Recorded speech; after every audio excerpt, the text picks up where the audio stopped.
புல்டோசரை வச்சு குடியிருக்கக்கூடிய வீட்டில் போய் புல்டோசரை வச்சு சந்தேகத்தின் பேரில் இடிக்கக்கூடிய புல்டோசர் அரசாங்கம். புல்டோசரை எங்கே பயன்படுத்த வேண்டும் என்று இவர் தெரிந்திருக்கிற ஒரே ஒரு முதலமைச்சராக உத்தரப்பிரதேச முதலமைச்சர் இருக்கிறாருன்னு மோடி தேர்தல் பிரச்சாரத்திலேயே பேசினாரு. அது போன்ற ஒரு அநீதியை இந்த அரசு செய்து கொண்டிருக்கிறதா? செந்தில் பாலாஜி வழக்கு என்பது இன்னும் நிரூபிக்கப்படாத வழக்கு.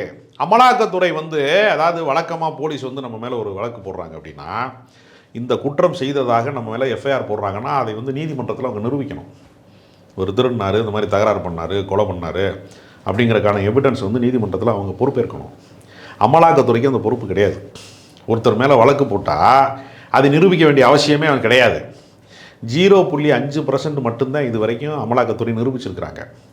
ஏறத்தாழ 99.5% தோல்வி அடைந்திருக்கக்கூடிய ஒரு துறையாக அது இருக்குது. எதிர்க்கட்சிக்காரர்கள் வீடுகளில் மட்டுமே பாய்கிற வேட்டை நாய்களாக வருமான வரித்துறையையும் அமலாக்கத்துறையும் மாற்றியது தான் ஒன்றிய அரசாங்கத்துடைய சாதனை. அதனால் ஆசைப்படுறாங்க தமிழ்நாடு முதலமைச்சர் சிறைக்கு அனுப்பணும்னு அதிமுக ஆசைப்படலாம். கொடநாடு வழக்கில் எடப்பாடி பழனிசாமி ஜெயிலுக்கு போக பயப்படுறதுனால தானே பாஜக கூட்டணியிலே இவங்க இருக்காங்க.